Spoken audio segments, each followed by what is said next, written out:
Okay, so let's get started.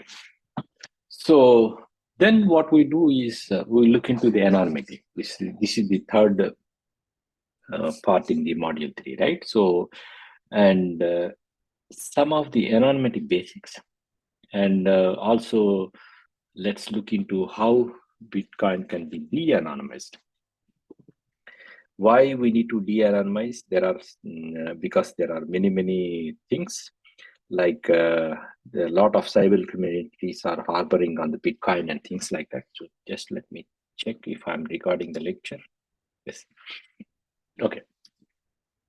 So what we do is we look into this anonymity basics, and then also I will talk about.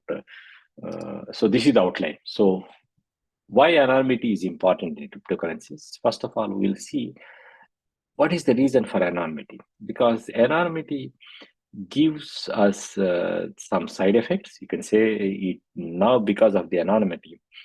A lot of cyber communities are using Bitcoin as a means of ransomware, or you can say to collect ransomware or to collect the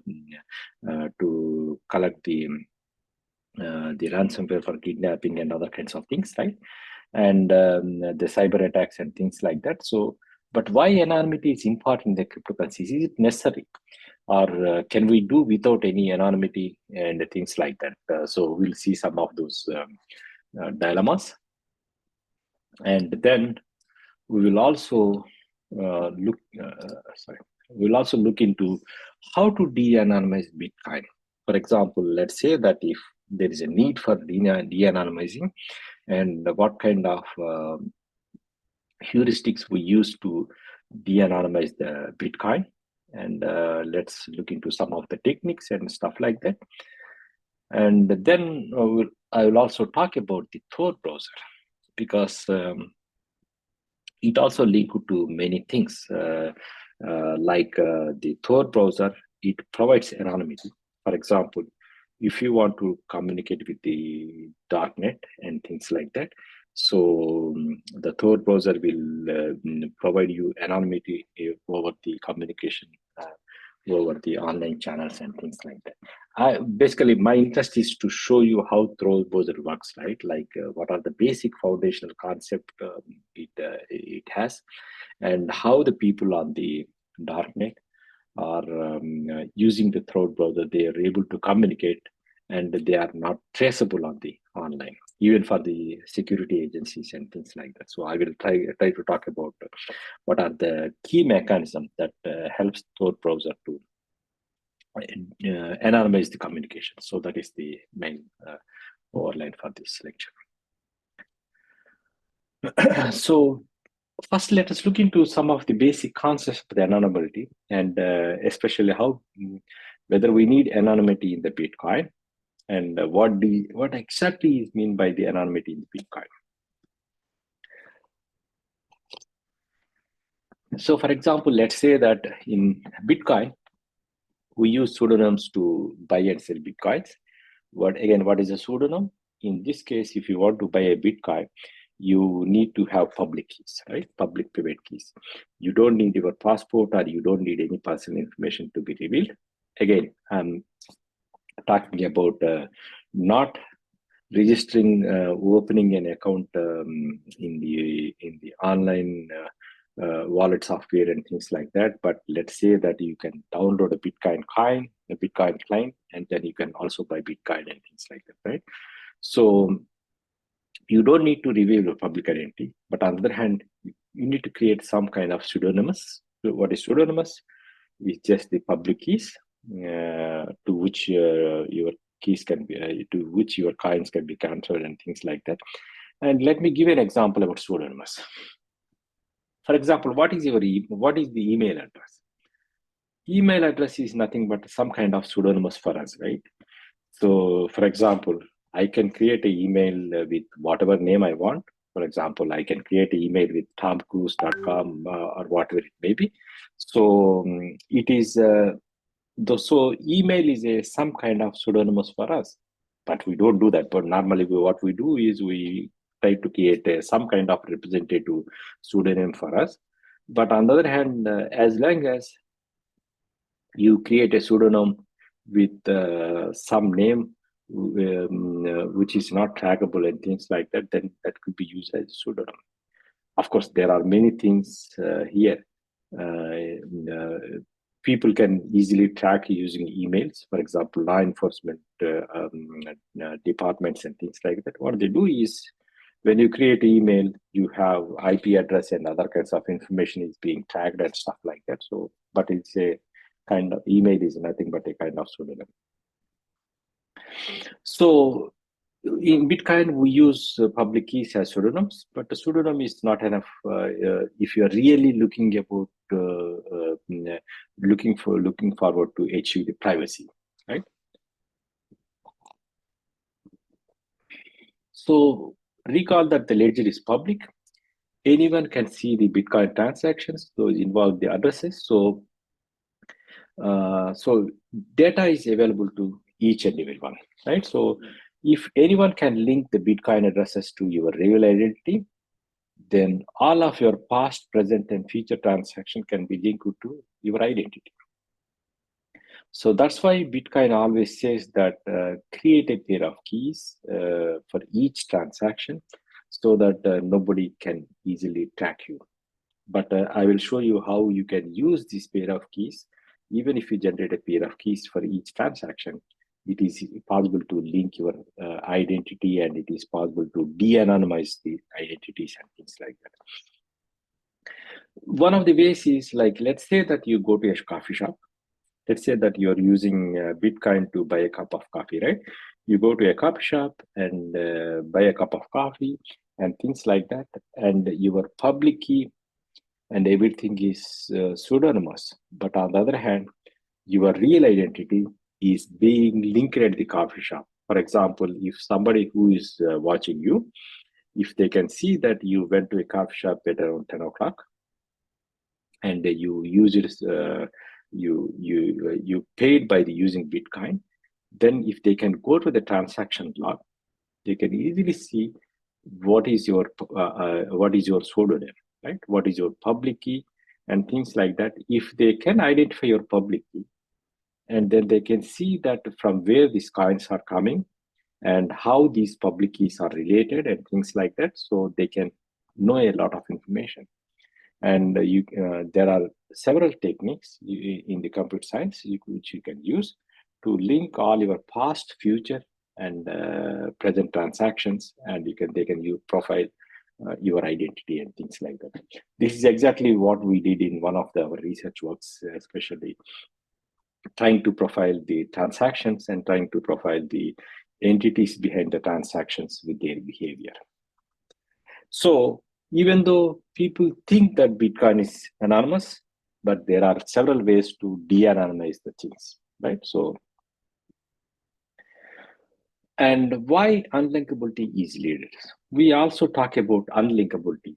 When we talk about anonymous and pseudo-anonymous, we also talk about unlinkability. That means the unlinkability is nothing but somebody cannot able to link the transaction with your real identity.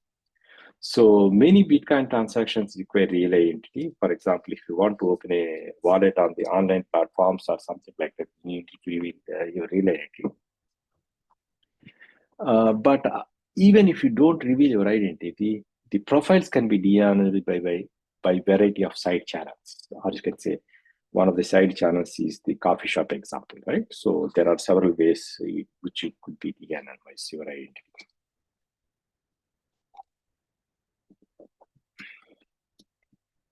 So even though there is a direct linkage hasn't happened, your pseudonymous profile can be de-anonymized due to the side channels, or you can say indirect leakages, right? So for example, people can observe your behavior. Let's say that you are a night worker, right? So you work in the nights, late nights, and then you also tweet in the late night and things like that. If they observe you for a long time, they can profile your behavior, and based on the profiling of the behavior, they can link your identity to the Bitcoin transaction. And there are several works which I haven't included here, saying that if you use your Bitcoin for transactions on the online platforms. For example, let's say that you use your Bitcoin to make purchases on the e-commerce platform and things like that, right? If you can do two transactions, of course, it's completely anonymous kind of thing, but people have developed techniques using them. Easily, they can identify what is your IP address, where you locate, and all other kinds of things.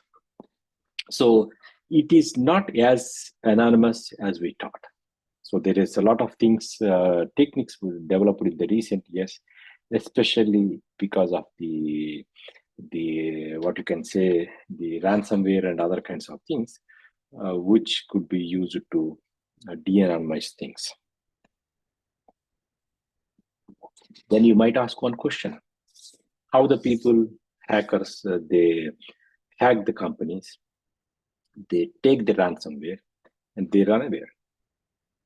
They are much clever than normal people, or you can say the enforcement agencies. So they use several techniques to hide the money and then de-anonymize things and stuff like that. So they use several techniques.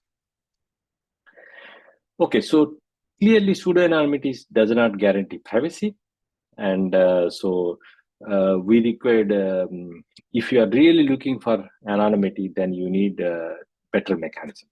Bitcoin is not only sufficient. Then there are a couple of currencies called zero coins, which operate on a technique called zero knowledge proofs. It's called zero knowledge proofs, and which will offer you more anonymity than the other cryptocurrencies and things like that. Again, it depends upon what is the purpose of your anonymity and what exactly you are doing and things like that. For the normal purposes, maybe you don't need a lot of anonymity. But on the other hand, if you are really doing something bad or good in a sense, then probably you will aim for more higher anonymity. Okay, again, let's come back to the Bitcoin. What is unlinkability in the Bitcoin? So what does it mean? So first of all, it says that it's hard to link different addresses in the same user, right? It should be difficult for people to link a different address of the same user. So that is one sort of unlinkability. And the second thing is, it is hard to link different transactions of the same user. So for example, let's say that we have done several transactions, and the unlinkability says that we should not be able to link these different transactions of a user linked together. So that is called the unlinkability. And the third thing is,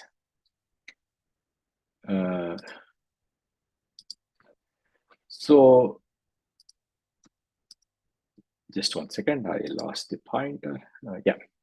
So the third thing is, the unlinkability also needs to provide, it's hard to link between the sender of the payment and recipient. So not only between different transactions, between different addresses, it should be also possible to, difficult for us to link between the senders and receivers. So these are the kind of things you want in the linkability, unlinkability in the Bitcoin. Okay, so then just 1 second. I have some issues here. Yes, yeah. Okay. So why we need anonymity in the cryptocurrencies? The reason is the blockchain-based currencies, for example, Bitcoin, let's take, they are public ledgers. So that means these ledgers are publicly available to all the people and things like that. So if you don't have a good anonymity, then it is much worse than the traditional banking. Why? Because let's understand the scenario a bit. So in the cryptocurrencies, all the transactions are recorded on the public ledger. So that means everybody will have access to this ledger.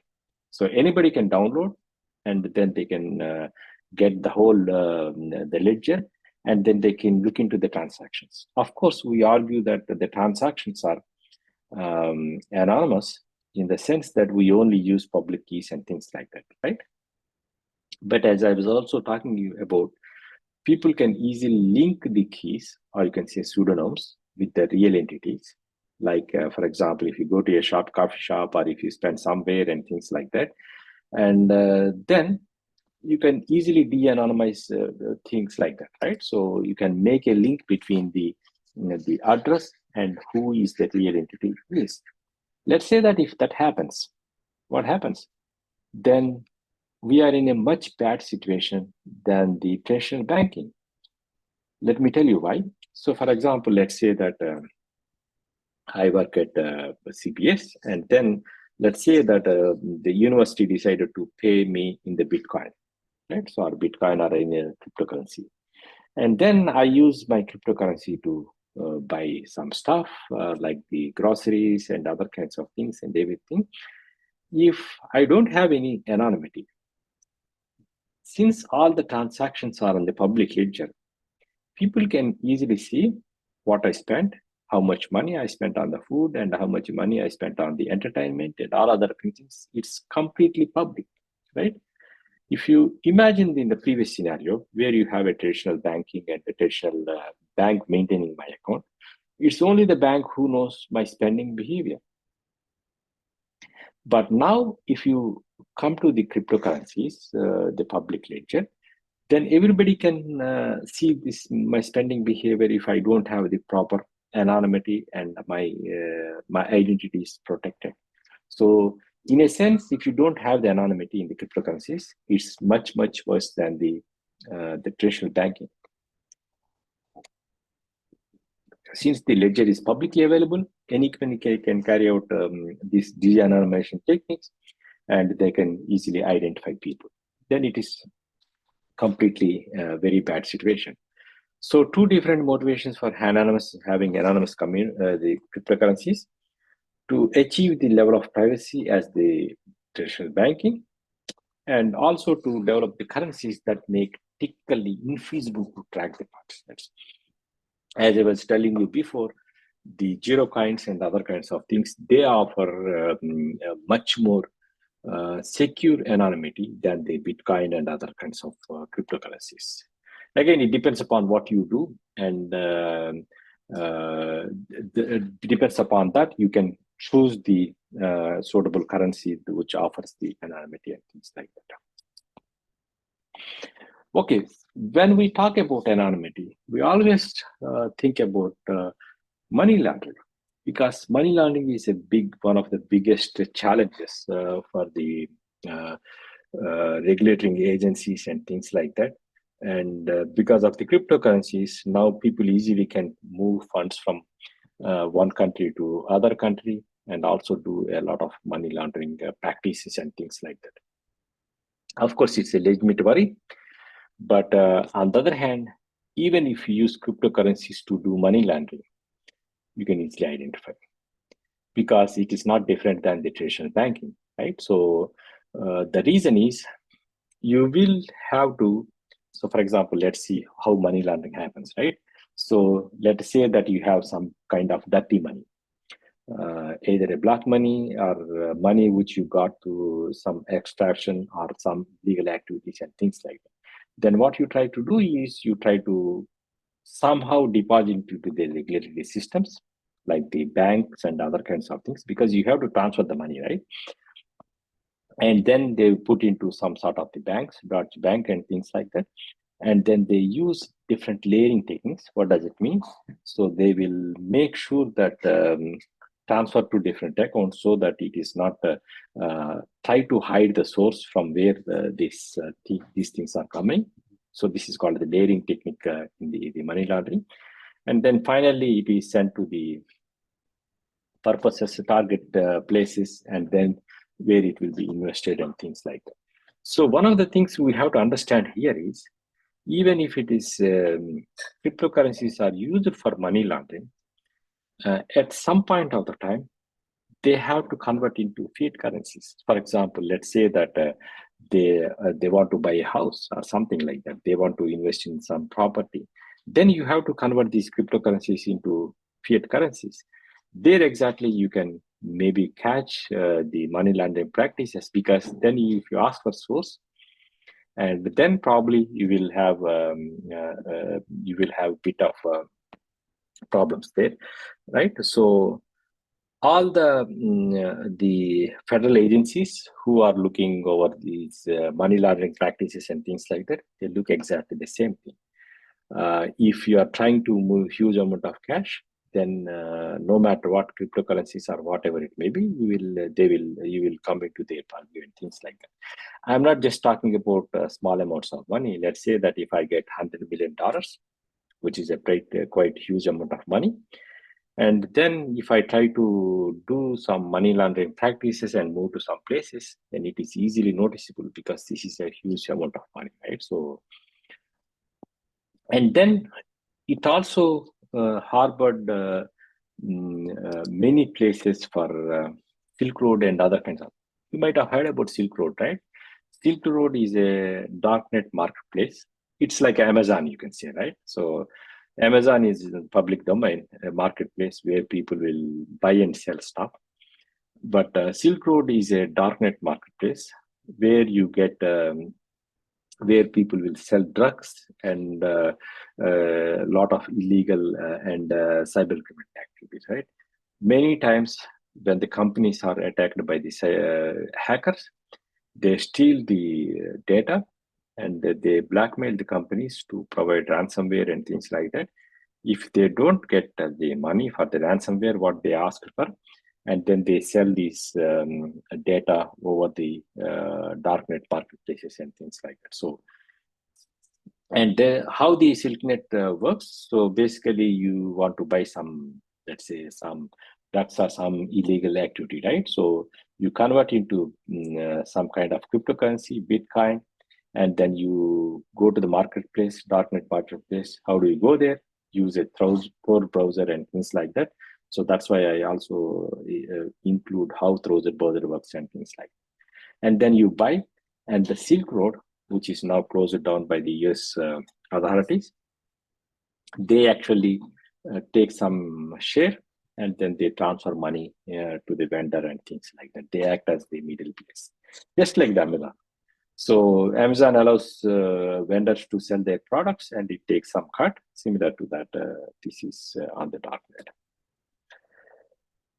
So yes, it is possible to.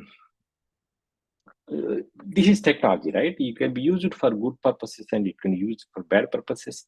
So the technology is innocent. It doesn't know what is good or what is bad and things like that. The only thing is, yeah, the people should use the technology morally. Otherwise, you have the side effects and things like that. So one of the similar dilemma, is the Tor browser.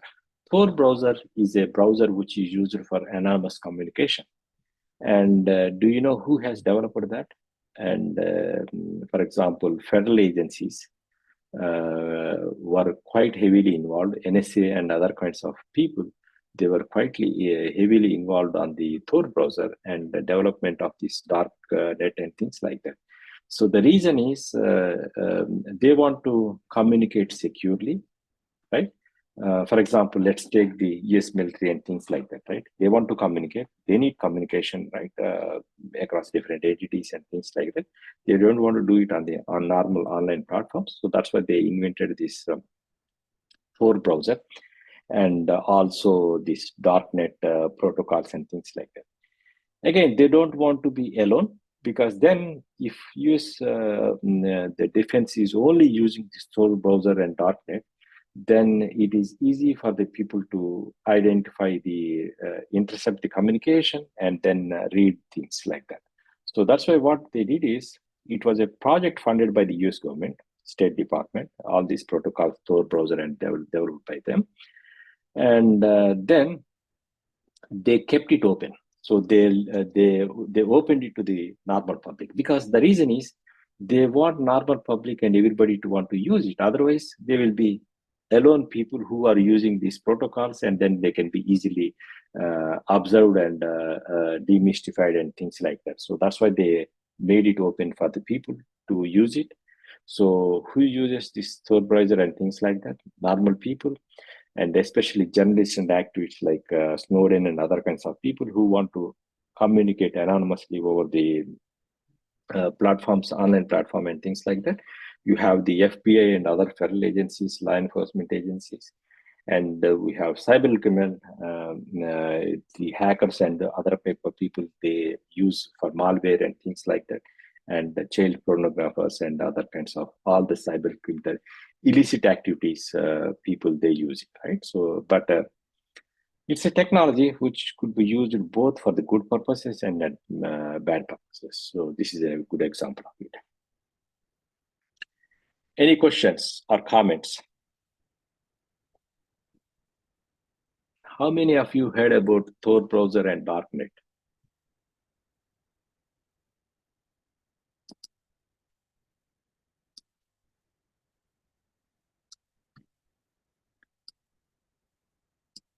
Okay, nobody? You haven't heard about it?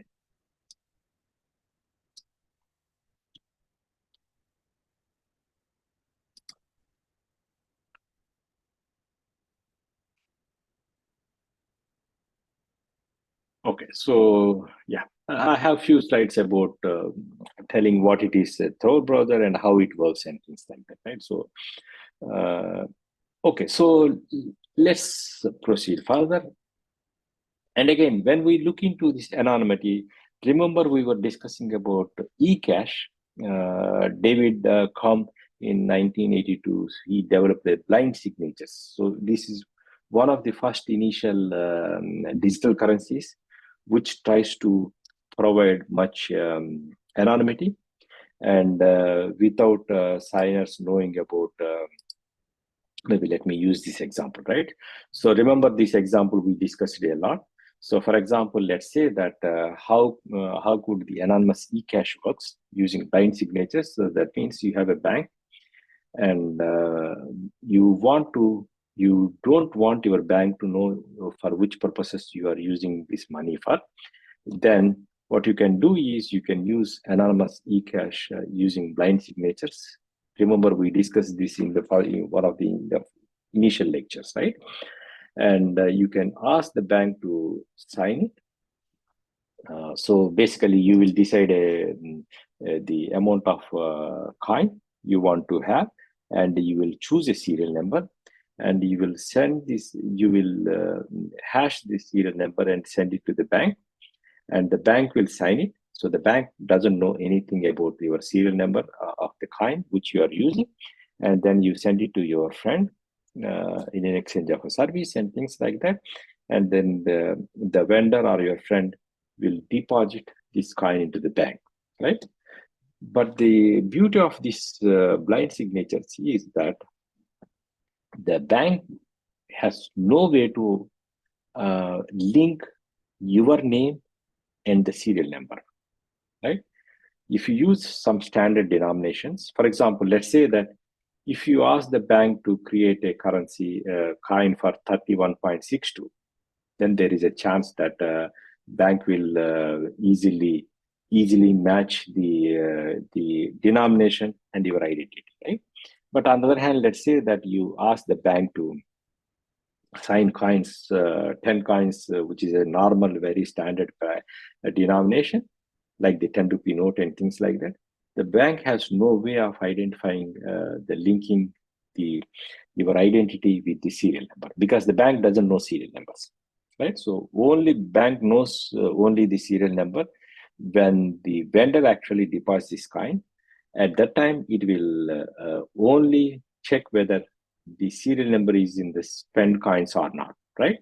If it is not in the spent coins, then it will add to the list and it will maintain the list. But other than that, it has no information saying that this serial number belongs to the person, the blue person, and things like that. So this is the kind of beauty which the blind signatures offers.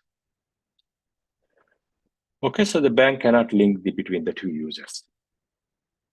So how to de-anonymize the in the Bitcoin, because this is a challenging problem, not only for the not for other people, but it's a challenging problem for a lot of federal agencies, because many times when the cyber attacks happen, the ransom is collected in terms of the bitcoins and things like that. So therefore, what people do is the cyber criminal entities, the federal agencies and things like that, they will try to de-anonymize these transactions using some computer science technique, right? So that's what people will do. So let's look into some of the techniques that can be used to de-anonymize cryptocurrencies. So remember, Bitcoin always suggests to use the pair of keys for each transaction. So what you do is you generate a pair of keys for each transaction and use separate keys for each transaction, right? So that all the transactions which you made are not linkable to each other. So is it possible to, so it's very easy to create new keys easily. And let's imagine that we don't, we use new pair of keys for each transaction, right? So then my question is it unlinkable? Of course, we have new keys for each transaction, but how do you link it between two transactions and things like that? So let me give you some example. Let's say that Alice buys a teapot at a big box store, and let's say that the teapot cost 8 bitcoins, right? So then she has to pay for this teapot, and let's imagine that she is paying using the Bitcoin, right? So then she will create a transaction, saying a single transaction, saying that 5 coins from one address and 3 coins from another address. Remember, you will get coins at different addresses, and you can join the different coins to make a single transaction. We have seen this one, like a joint transactions and things like that. Imagine that she uses both the coins to pay for this single transaction. So she just combined 2 coins belongs to her addresses and paid for the pot. And what information can we identify from here? So to pay for the pot, Alice has to create a single transaction having the 2 inputs from 2 different addresses. And in doing so, Alice reveals that these 2 addresses are controlled by single identity. So for example, if I'm an observer, if I can observe that, okay, Alice has paid using these 2 addresses for this pot, then I can easily link that these 2 addresses belongs to Alice, right? So this is the kind of information you can get it from there. And so shared spending, which is called the joint transactions and things like that, is a evidence for the control. And not only one transaction, if you identify one transaction and if you can link it to a real identity, and you can use this property transitively, what does it mean? So for example, you can go here and you can see from where the coins have been coming from. And similarly, you also look into all the further transactions. So whether there is any link between the this address and the other addresses. For example, let's say that Alice has made some transactions. Probably this could be like a change address transaction. So for example, she has transferred this coin to the same address, and then like that, you can link a lot of addresses put together. So you can easily identify the information. And the change addresses is another aspect. For example, let's say that the teapot cost 8.5 the coins. And let's say that now Alice uses 3 coins and 6 coins to pay the single transaction. Then she has to create a change address transaction. So 8.5 will go to the vendor, and half a coin will come to her. So by observing this information, we can easily see that this is one of the address which is maintained by the LS. So we can easily link this address with all other three addresses. So that's how this label propagation and transitive propagation techniques work. And so let me talk briefly about one of the works which we did. If you are interested, you can also go here. You will find the full paper, right? So this is one of the supervisor. We applied one of the supervisor machine learning approach, basically to de-anonymize the Bitcoin blockchain. So basically, we want to see that who are the bad guys, what is the representation of the bad guys on the Bitcoin network, because you have seen that so many cyber communities and things like that. We want to profile the Bitcoin ecosystem and see how far is the good transactions and how far is the transactions which could be linked to the cyber criminal entities and other kinds of things. So this is a work which we done with chain analysis. And for many of you know, if you don't know, the company Chainalysis is a company, Danish company, which works with the federal agencies normally. What they do is they will do all these cyber forensics for the federal agencies, and they will track the transactions and then label them and things like that. So they help with a lot of cyber federal agencies and like FBI and other kinds of investigating agencies. So what we did is we collected all the transactions. I think at that time, the total number of transactions is around 200 million transactions. So this is a quite big data set. And then we put together all the transactions in different clusters and each cluster transactions and things like that. But and then we applied some kind of supervised machine learning techniques and using a label propagation techniques, which is used to propagate transitively. Like if I know that, for example, if I know that LIS, this is one of the LIS's address, then I can link it to the all other transactions using this propagation technique and things like that, right? So, and then we applied several machine learning techniques to identify or to guess or to predict whether it is a ransomware or drug dealing and other kinds of things, right? So, for example, let me give you an example, a concrete example. Let's say that I use Bitcoins, and let's imagine that I buy some drugs on the darknet, right? Dark web and things like that. And then if I pay using my cryptocurrencies, and then what happens is my address is tagged with some kind of drug related event, right? Because the money is sent to the addresses which are controlled by the some entities related to the drug, and so we can mark that one and we can mark my address, and let us say that I am a drug dealer kind of thing, right? So then a lot of people will also transact with me. And then you can easily propagate this expansion of the network saying that, okay, probably this guy is the drug dealer. And that's why so many other people are communicating. And you can do this propagation technique like this. So it's a bit complicated. So this is a kind of technique which we applied. And then what we did is we tried to identify all the transactions. So profile all the transactions into different categories. So for example, it's just an exchange, or people are easy to use it for gambling and merchant services, mining pools and things like that, right? And the Thor market. So, and we clustered all the transactions using this label propagation technique and using supervised machine learning algorithms and things like that. The training set was provided by the Chainalysis because they have these cyber forensics capabilities, and we applied this the training set using several machine learning algorithms. Okay, what did we find out? So we found out that around most of the transactions, they are clean.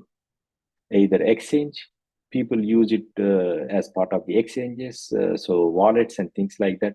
Either mining pool, so people got the coins for the mining pool and things like that. Or personal wallets is around 25%, right? and others belongs to 5%, and the scams belongs to 5%, and the darknet market is less than 1%. And ransomware, even if you combine all the similar cyber communities, it's not more than 2% and things like that. So that means majority of the work is real, majority of the transactions are really clean. So if you are using Bitcoin, we don't need to worry because the most of the things are a bit clean and things like that. So, and again, this work is a work which we did with our 3 students in the master's project. And then it got 2 best paper awards. And then we also published in a very top ranking journal, FT50 journal, the Journal of Management Information Systems and things like that, because of the novelty of the technique. And yeah, this is one of our initial works which we did it as part of our research. Any questions or comments? Of course, this is not only the work.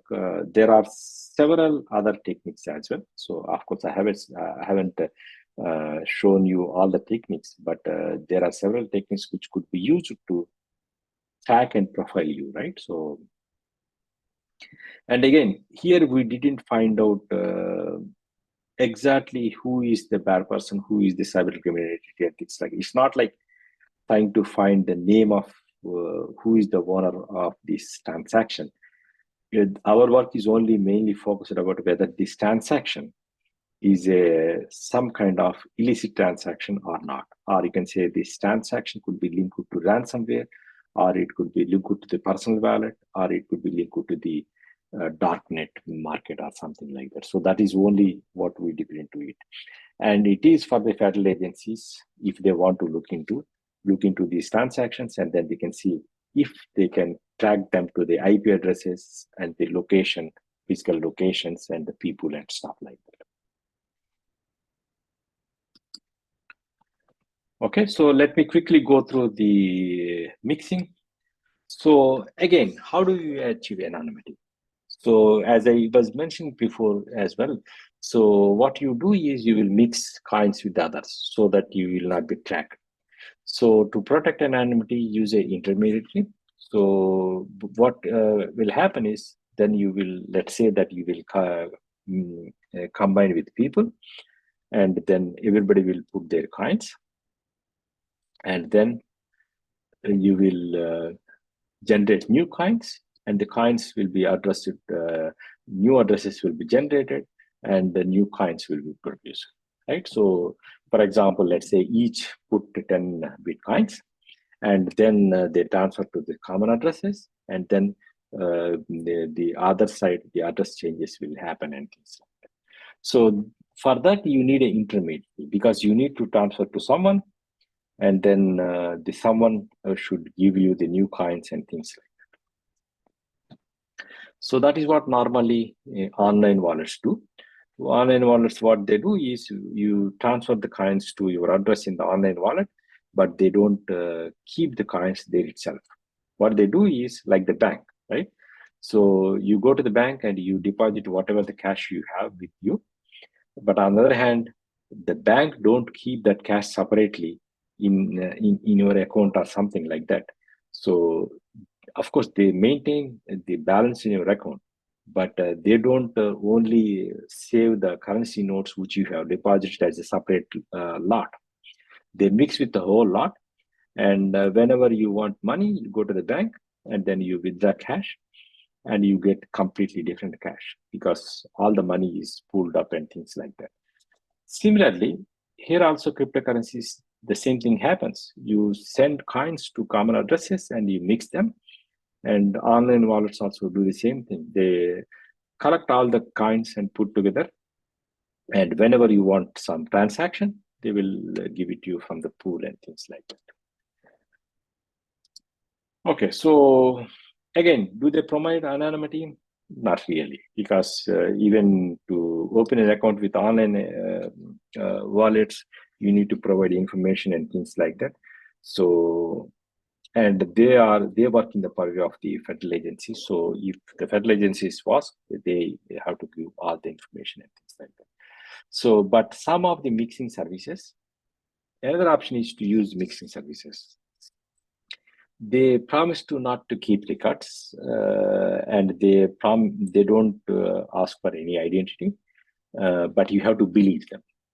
So what you do is you transfer the currency to a mixing service. So similar to here, right? You, for example, let's say this is a mixing service. You transfer your coins to there, and then you will get your coins on the other side. So that is how it mixing services works. But on the other hand, you have to believe them. Otherwise, what happens is sometimes there are many instances where the mixing services, they took money and ran away, something like that.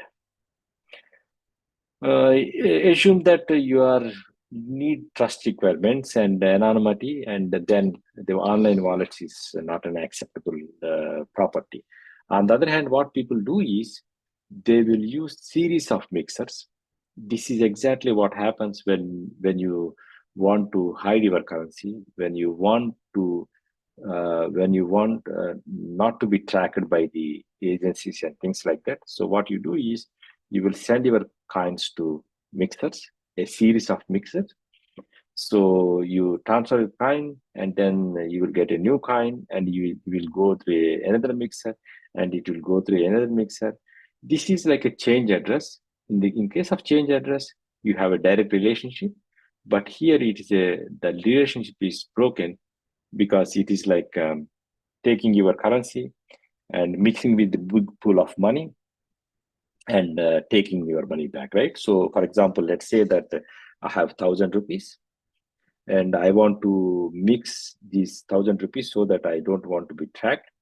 So, what you do is you go to a big pool of money maintained by the mixers, and you dump your 1,000 rupees into a big pool of money, and then afterwards you randomly pick up 1,000 rupees from this big pool of money. You get completely new currency with new serial numbers and things like that. It's not exactly the same thing, but you can compare this to the similar activity and things like that. So yeah, one of the biggest challenges, of course, there are also different types of mixing services, like the decentralized mixing service and things like that. But the problem is they are very, very unreliable. What happens if they take money and then don't transfer the money? You have no person to ask for, because these companies also work up remotely. So there is no way of tracking people and things like that.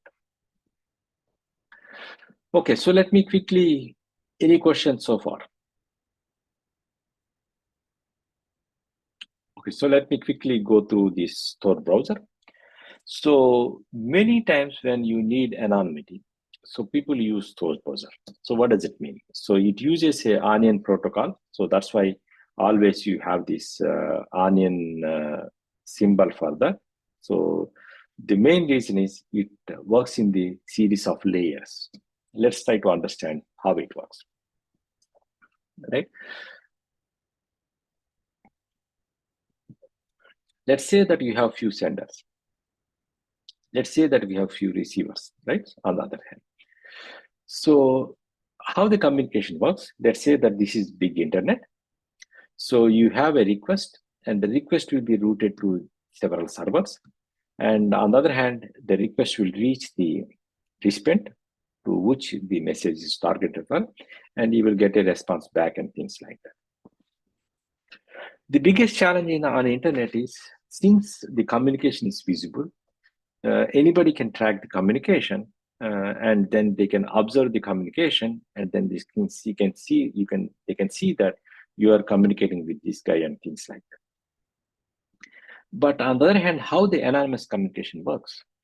So what happens is you have the senders on one hand, you have the receivers on the other hand, but on the other hand, the communication is encrypted. So how does it happen? So you encrypt the communication from, and I will show you how encrypted communication works. But on the other hand, what happens is you have the series of nodes who maintain this encrypted communication. And then if you have some nodes which are maintained by the Onion protocol, have several servers running this protocol. And many times what happens is even the law enforcement agencies, they maintain these Onion servers because they also want to identify what's going on in the background and things like that. So that's why they are running this Onion protocol and things like that. So this is how it works. Let's say that Alice want to communicate with Bob, and let's imagine that she want to communicate in a very anonymous mode in a secure manner, right? Not to be seen by other people and things like that.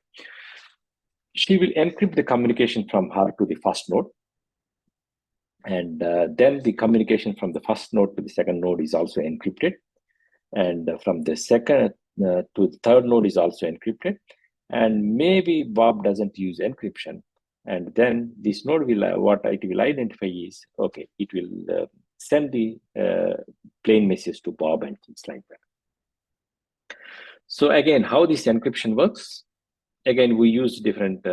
Remember, we have this public private key, and using the public private key communication, the encryption works. So, for example, let's say that we have 3 servers. And let's imagine the scenario where Alice wants to communicate with Bob in a very secure manner, right? So what it will do is, first Alice, what she will do is, she will use Onion protocol, so which is the Tor protocol. Tor browser will help you to encrypt the communication, but she will choose the routing of the servers. So your browser, Tor browser, will choose which servers the company has to be passed on. And then what it will do is, it will prepare a package, encrypted package like this. So let me go one step by one step, right? So let's say that Alice uses R1, R2, R3 servers for the communication.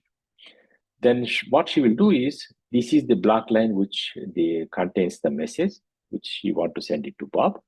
She will take the message, she will encrypt with the R3 server, the farthest server, or you can say end nodes, which it wants to, the last node in the communication. And she will use the public key of the server and encrypt the message using the public key, right? Remember, we are in the public private key pair, and if the message is encrypted with the public key, then the message can only be decrypted with the private key, right? So that is how we encrypt the communication. And then she will get this part, the lower layer, and then what she will do is, she will again encrypt that information, encrypted package, using the public key of the second node. And then it will, again, she will get an encrypted package, and then she finally encrypts the whole packet with the public key of the R1 server, right? So it's just like Onion, because like Onion has several layers. So you have several layers of the encrypted communication. The beauty of it is, then she will send this packet to R1, right? Since the top layer is encrypted with the R1's public key, R1 will unpack it and decrypt it, and it will unpack the packets, and then it can see that, okay, now, this communication is encrypted for the R2, right? So, but on the other hand, R1 cannot see what is inside between the blue lines, because this blue lines is entirely encrypted with the public key of R2. The only thing R1 knows is that, okay, and now I need to send this encrypted package to R2. And R2 will decrypt it. And then the R2 will get this blue line, right? The yellow line, which is again an encrypted package, which is mainly encrypted for the server node R3. And then R3 will receive this one, and then it will unpack it. Remember, we are only communicating with plain text to the Bob. So then it will send the plain text to the bot. So this is how the server communication works. On the other hand, let's say that if R1 can know where this packet is going on, R1 has no way of knowing anything about it. R2, no way of knowing anything about it. Only the end node or end server can have a chance to know about where the packet is addressing. But on the other hand, remember R3 doesn't have any idea about LS because this packet is received from R2 and she has no clue about the source and destination and things like that. This is how the communication happens in terms of the onion protocol and layers and things like that. How many of you watched this TV series called Mr. Robot? Have you heard about this TV series? It's about a very popular TV series, which actually is very highly rated. So I think it is around 8.5 or something like that. But it is about hacking and cyber security. This guy, who is a Remy Malek, who is a popular actress, he also won an Oscar award for playing Freddie Murphy in the Queen movie. And then this is exactly what happened here in the I also put the link here. So he tries to hack this coffee shop owner, and that's exactly what happened here is he is actually maintaining one of the nodes, and this last piece of communication is not encrypted, so he knows where the packets are going and things like that. So this is a very, very highly acclaimed series, which talks about cyber security and cyber hacking and other kinds of things. If you are interested, you can watch it. And this is a very good clip trying to show how he hacked this coffee shop owner and see that the coffee shop owner is doing a lot of illicit activities. So he will expose him. And it's a very good example of Tor browser and things like that. It's having a very high IMDb rating and things like that, 94% on the Rotten Tomatoes and things like that. Okay, any questions or comments?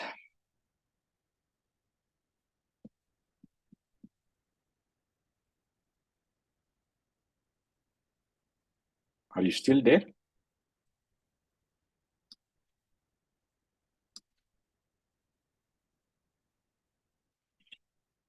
Okay, if you don't have any questions, then yeah, maybe let's call it a day. Okay. And you can watch this clip when you get the slides and things like that, right? So it talks about Tor communication and Tor browser and stuff like that. Yeah. Okay. Have a nice rest of the weekend. Thank you, sir. Thank you, Professor.